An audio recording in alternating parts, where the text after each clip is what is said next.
परमेश्वर ऐसा न्याय करेंगे कि जो आस-पास के लोग हैं उसके, वो भी उनके मनों में यहोवा के लिए भय मन में छा जाएगा।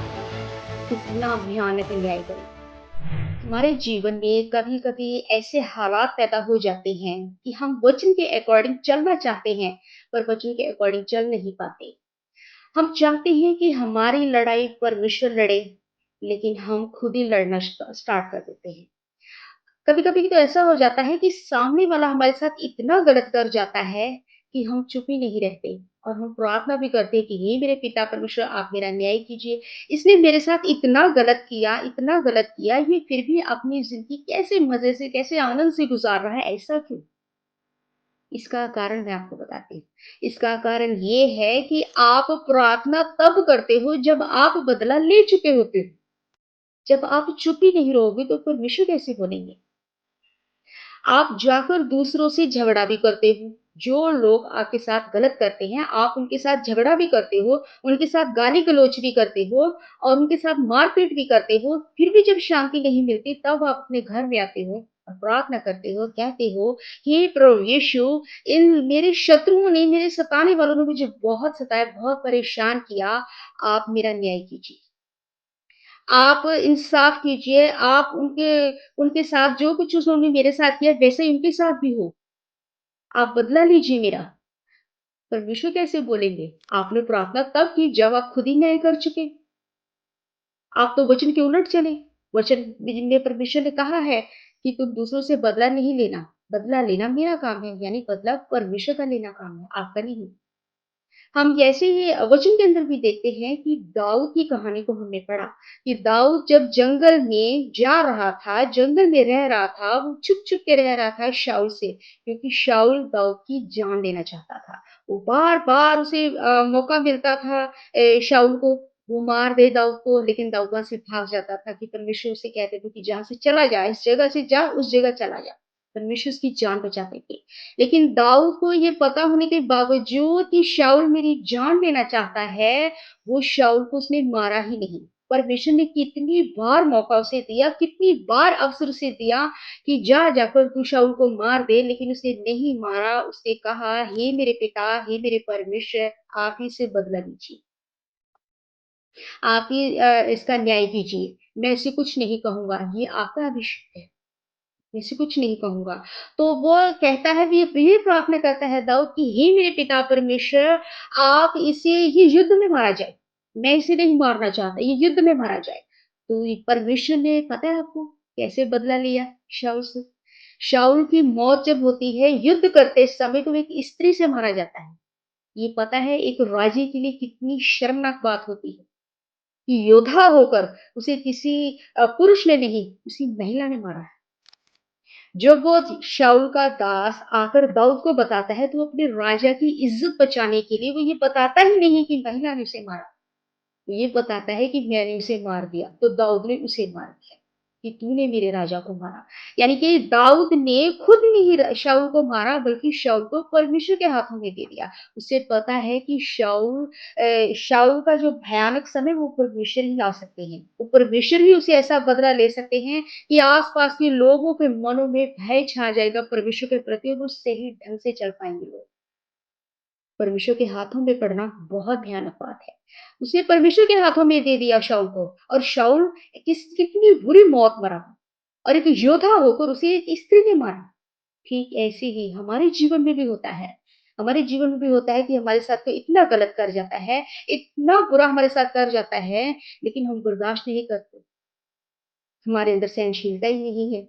माफ़ करना तो बहुत दूर की बात है।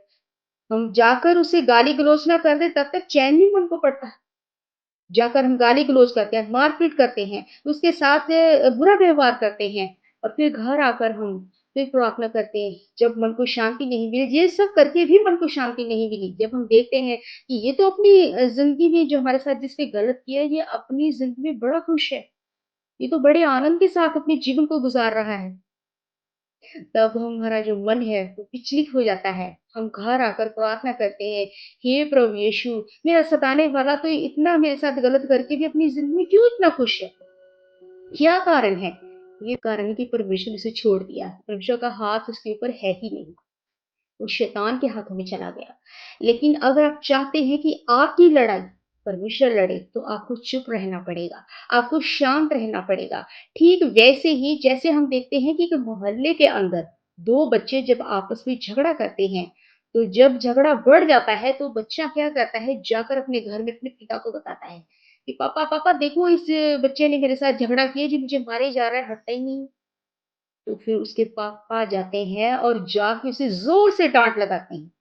और तब वो जाकर इतना डर जाता है सामने वाला बच्चा कि चला जाता है वहाँ से और फिर कभी उसके बेटे को नहीं सताता। ठीक ऐसे ही हमें भी अपनी दुहाई परमेश्वर के पास लेकर जानी है, अपनी प्रार्थना को परमेश्वर के पास लेके जाना है। जैसे एक बच्चा अपने पिता के पास गया कि देखो ये बच्चा मुझे मार रहा है, मुझे पीट रहा है, आप चलो जाके उसको डाँटो। ठीक ऐसे ही आप खुद झगड़ा मत करें दूसरों से, गाली-गलौज मत करें, उनके साथ बुरा व्यवहार मत कीजिए, मार-पीट मत कीजिए, बल्कि आप सीधा अपने परमेश्वर के पास जाएँ। पिता परमेश्वर के पास जाइए, "हे मेरे पिता, हे मेरे परमेश्वर, आप देखो ये सताने वाला मुझे कितना सता रहा है, आप इनको ज़ोर से डाँट लगाओ।" बच्चे की तरह आ जाओ परमेश्वर के पास। तो परमेश्वर भी पिता बनकर आपकी प्रार्थनाओं को सुनते हैं। जब आप शांत रहते हो तब परमेश्वर बोलते हैं, जब आप चुप रहते हो तब परमेश्वर अपना काम करते हैं, तब न्याय करते हैं। परमेश्वर के हाथों में अपने सताने वाले को दो, तब देखो कैसे परमेश्वर न्याय करते हैं। परमेश्वर ऐसा न्याय करेंगे कि जो आस-पास के लोग हैं उसके, वो भी उनके मनों में यहोवा के लिए भय मन में छा जाएगा। कितना भयानक न्याय करेंगे। परमेश्वर भी कहते हैं कर तो अपनी मर्ज़ी, फिर मैं भी अपनी मर्ज़ी से ही न्याय करूँगा। परमेश्वर का न्याय बड़ा भयानक होता है, क्योंकि परमेश्वर न्याय कभी भी एकदम से नहीं करते, वो आराम से करते हैं, सुधरने का मौका देते हैं इंसान को। अब भी सुधर जा। कभी भी हम वचन के अंदर क्या पढ़ा है कहीं भी परमेश्वर ने एकदम से न्याय कर दिया? नहीं, कुछ समय लगाते हैं कि दूसरा संभल जाए, सुधर जाए, ये भी बच्चों के ऊपर चलने वाला बन जाए, लेकिन जब नहीं बनता, इतनी ढिठाई इंसान दिखाता है इज़राइलियों की तरह, तो परमेश्वर उसका न्याय ऐसा भयानक करते हैं कि फिर सबकी आँखें फटी की फटी रह जाती हैं कि इसके साथ क्या हुआ? इसलिए आप अपने जो आपका सताने वाला है उसको परमेश्वर के हाथ में दो। परमेश्वर के हाथ में देना इंसानों को बड़ी भयानक बात है, परमेश्वर के हाथ में चले जाना। इसलिए अपनी परेशानियों को खुद मत सुलझाओ। जो आपके साथ मार-पीट करता है, उसके साथ खुद अपनी लड़ाई खुद मत लड़ो, परमेश्वर को लड़ने दो।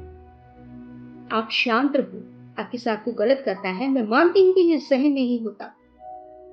आज के जीवन में तो ये बड़ी ही नॉर्मल बात है कि जब आपको कोई दुश्मन बनाना हो ना, अपनों को पालना हो, तो किसी को पैसे दे दो मदद के लिए और उसके बाद अपने ही पैसे माँग के देखो वो आपके पास कभी नहीं आएगा, आपके दुःख-सुख में कभी शामिल नहीं होगा, वो आपको और ज़्यादा परेशान करेगा, तंग करेगा, आपको दुखी करेगा ताकि आप कहीं उससे पैसा ना माँगो। आज के समय में ये ऐसा होता है। तब ऐसी स्थिति में आप ऐसे इंसानों को परमेश्वर के हाथों में दो और कहो, हे मेरे पिता परमेश्वर, आप ही इनका न्याय करो, आप ही बदला लो। इसने मुझे बहुत सताया है। आप मेरे पिता हो, मैं आपका बच्चा हूँ। आप अपने बच्चे की दुहाई को सुनिए और तब परमेश्वर एक पिता बनकर अपने बच्चे की रक्षा के लिए आपके आगे खड़े होते हैं। तो वो न्याय करते हैं, तो वो ज़ोर से डाँट लगाते हैं, तो फिर आपको कोई आपके साथ कोई गलत बिहेवियर नहीं करता। फिर लोगों के मनों में भय छा जाता है। इसके साथ तो परमेश्वर है, इसके साथ तो प्रभु यीशु मसीह है। अरे भागो, इसे कुछ नहीं कहना, नहीं तो हमारे साथ गलत हो जाएगा। ज़रूरी है, पिता को बताओ, खुद न्याय मत करो। जब आप चाहते हो कि परमेश्वर आपके साथ रहे, आप चाहते हो कि परमेश्वर आपके आगे-आगे चलकर आपकी लड़ाइयों को लड़े, तो आप शांत, आप वचन के अकॉर्डिंग चलो। वचन के अकॉर्डिंग नहीं चल पाते तो प्रार्थना करो, हे प्रभु यीशु आप मेरे मन को शांत कीजिए, मुझे इतनी शांति दीजिए कि मैं इसके बारे में सोचूँ ही नहीं। तो आप मेरी लड़ाइयों को लड़े, आप इनका न्याय करिए। न्याय के लिए आप उन लोगों को परमेश्वर के हाथों में दीजिए। परमेश्वर के हाथों में पलटना बहुत बुरी बात है। इसलिए खुद न्याय करने से ये देखिए कि परमेश्वर का न्याय कैसे होता है। परमेश्वर का न्याय फिर ऐसा होएगा कि दोबारा कभी वो आपको परेशान नहीं करेगा। इसलिए इन बातों का बड़ा ही खास ध्यान रखना है। दाऊद की तरह बनना है, शाऊल की तरह नहीं। दाऊद की तरह बनना है, खुद न्याय नहीं करना है, परमेश्वर के हाथों में से दो, परमेश्वर खुद न्याय करेंगे। वो अपने बच्चों को दुखी नहीं देख सकते, अपने बच्चों को सताने वालों को परमेश्वर ज़ोर से डाँट लगाते हैं। इसलिए इन वचनों के द्वारा आप सबको बताए से आशीष और बरकत मिले। आमीन। God bless.